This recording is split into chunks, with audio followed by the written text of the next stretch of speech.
Hi everyone, delonewolf here. Welcome to the Sunday recap, my weekly vlog where I talk a little bit about what I did last week and some of the news that caught my eye in the last week or so. So first of all, EVE Online, it's definitely still my main game, and I've been playing a good amount of EVE Online last week. That's definitely more than average, especially if you keep in mind that on Monday and Tuesday we could hardly play any EVE Online because of all the server problems. Now luckily those server problems were due to CCP migrating the EVE Online server to a new data center and on new hardware. So that was quite a feat to handle in just a few days. And so far, it may just be my mind playing tricks on me, but it feels like it has had a remarkable improvement on the performance of EVE Online for me personally. So first of all, I only had one socket closed in the last week since they migrated the server, which used to be a daily occurrence. I had socket closing multiple times every day when I was playing for more than a few hours. So it definitely improved on that end. And I feel like the client is a bit more responsive. So when I right click, the menus just show up a little bit more quickly, and I'm a bit more confident when I'm actually clicking stuff around on the screen in EVE Online. So that may just be me, that may just be a bit of like bias or something that I'm experiencing that's not really there, but it does feel like the migration has been quite a success, and to me it feels like it has improved the performance of the client just a little bit. Now when it comes to what I did last week, nothing too exciting. I did quite a bit of mining, some producing. We've been restocking all our sell orders across both K1Y, then the region where we're in, and Amar, just to try and make a bit more money. I've also been preparing for the large citadel, which I'm very close now. I think I need like 150 more advanced PI materials, and then I have everything that's on the list of the dev blog to immediately get to work on a large citadel hull. So we'll see how all of that works out. At this point, I'm planning to get started on some of the parts that you need, so some of the bigger parts that require some of the materials that I've been gathering, just to be more and more ready for Citadels when it launches. Because in my opinion, the biggest news for EVE Online last week was actually the forum post where CCP explained the tax changes that they intend to implement in the Citadel expansion. Those are pretty major across the board, not just for the market, but also for clones, for contracts. Everything is going to be changed quite substantially, and a lot of it is to incentivize people to actually use and live from citadels, which, well, a big part of the days after that post dropped has been spent just thinking about where am I actually going to put down my citadel. I feel like that's going to be a very important decision to make, because potentially this could be extremely lucrative if you have a good market hub, and as a result, of course, people are going to want to dislodge you, destroy your citadel if it becomes too popular, and so all of that are aspects that you have to keep in mind when deciding where you're going to put down a citadel, especially if you go for a large or an Exile with a player market. So that's going to be very important, and I'm still thinking about that, brainstorming ideas. Honestly, nothing is off the table. I could end up anywhere in the New Eden cluster from my point of view at the moment. Other news in EVE Online, there will be a patch next week where CCP is going to launch the new game about crowd science. I'm pretty excited about that, although I don't feel like I should rush that in any way. I do want to earn that Sisters of Eve combat armor suit that was shown. I saw that in a Reddit post, I think with a CC screenshot. Sounds like something I'll definitely work towards, because I am mining quite a bit at the moment. It's perfect to combine that with Project Discovery, and as a result I hope that I can earn enough points to get that suit, because it looks pretty damn cool. I've always been sporting t-shirts from the Sisters of Eve, because those are tied to some real world events where the community comes together to donate money for good causes. But that suit could definitely be an upgrade to look into for my wardrobe. So I'll probably end up doing quite a bit of that in the upcoming weeks after the launch of the March patch. And then finally, Honestly, what I'm waiting for now when it comes to EVE Online, God, CCP come out with a release date for the Citadel expansion. I mean, at this point, it should either be April, which I think is not very likely, or May, which I think is the most likely, even after FanFest.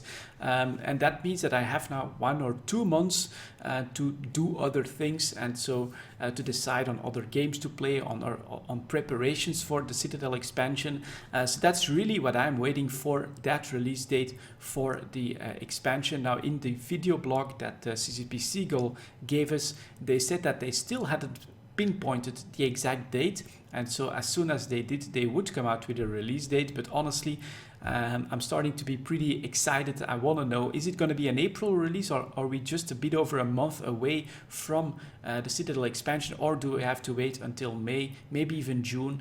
So are we still a few months out? Do we have time to relax even more, and don't we have to build up the hype just yet? So pretty, yeah, definitely come on CCP, come out with that release date. I would love to get it, to know exactly when to put that date on my calendar, maybe even to take a few days off or something like that. We'll see. During the problems on the server, I did play a decent amount of battlestation Harbinger.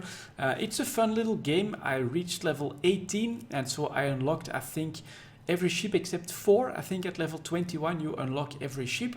But at this point I do feel that I've pretty much mastered most of the mechanics, seen most of the content that it has to offer, and I've got like a build down with carriers and some weapon systems that is very powerful, that basically pushes me through the game very smoothly. So at this point I don't feel the need to grind out the rest of the levels. I'm 18, and the most disappointing thing of that is that it feels to me like at this point I'm starting to unlock worse ships than the ones that I've already unlocked. So you do have a carrier that has like 4 drone bays, that's extremely powerful. You also have an assault ship with 5 hard points, that's very powerful, and the ships that I unlock after that are worse than that. And so from that point of view I'm like, do I still want to do the grind to get the final carrier that looks pretty damn awesome? But because I don't know the slot layouts, I've got something like, if I keep unlocking worse ships, why the hell am I keeping up with that grind? So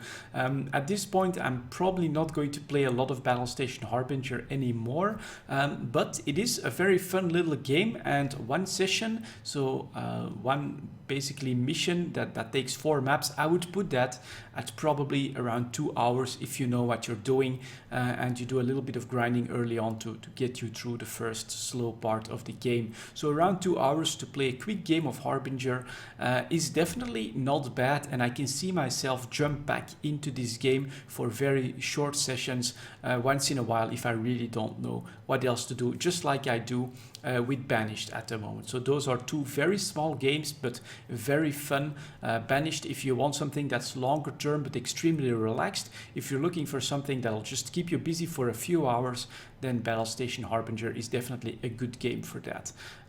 Next up, later in the week I did play some more Fallout 4.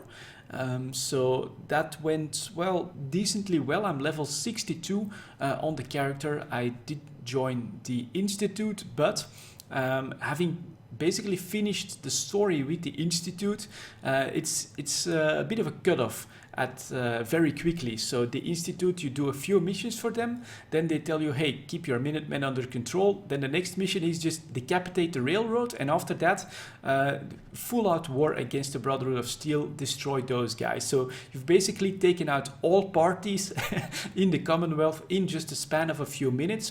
I am very powerful with the character. I do like the character and what I've built up in the service so far, but going back and forth in the Institute for missions is a bit grindy, not as good as I expected it to be. So at this point I've got 2 choices. I'll probably just park the character and wait for DLC.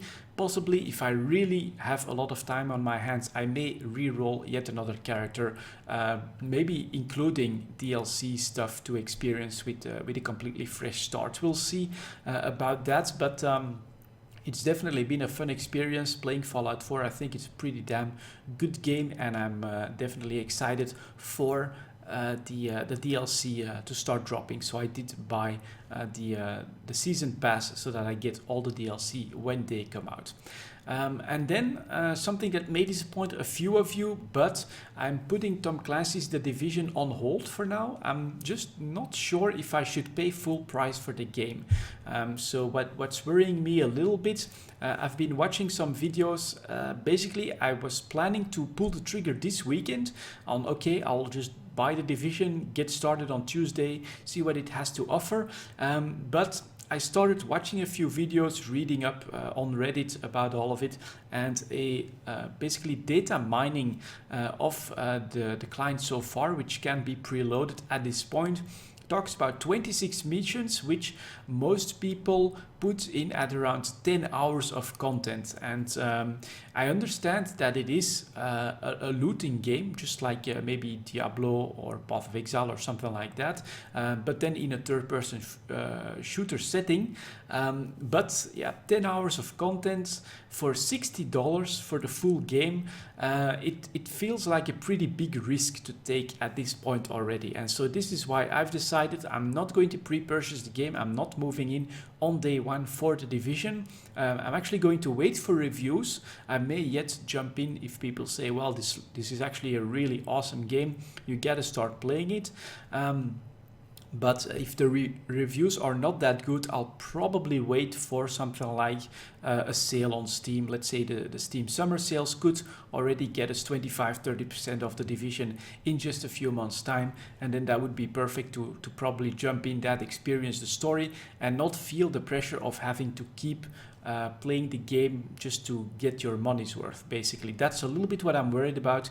Is the game really worth full price if it only has basically mission content that is planned for around 10 hours? That feels like a little bit low to me, and a little bit of a risk that I'm just not willing to take with the money at the moment. Not that I'm in need of the money or anything like that, but just you know, if CCP then comes out with Citadel in April, and I'm not enjoying the game that much, it's not going to be worth spending full price on The Division just yet. So I'm holding off on that. I will keep an eye on reviews, all the information that I can find about it, to decide if yes or no I want to buy it, maybe next week, the week after that, or if I want to wait for a sale. But that's basically the decision that I've come to when it comes to Tom Clancy's The Division right here. I'm not pulling the trigger just yet. I want to hold off for just a little bit longer. And then when it comes to news, Path of Exile dropped its new expansion DLC. You shouldn't call it DLC because you don't have to buy anything. It's a free-to-play game. And I may, if I find nothing else to do, I may revisit some Path of Exile in the near future just to check that out. But honestly, what I've read so far is that a part of it, I think it's called Ascendancy, with a labyrinth with traps and stuff like that, is extremely difficult. And that is just something to keep in mind. You do have new content in Path of Exile out right now, so you can definitely go and check that out. But it sounds like it's going to be some pretty hard content as well. Anyways, that's basically all I had to share with you guys for this Sunday recap.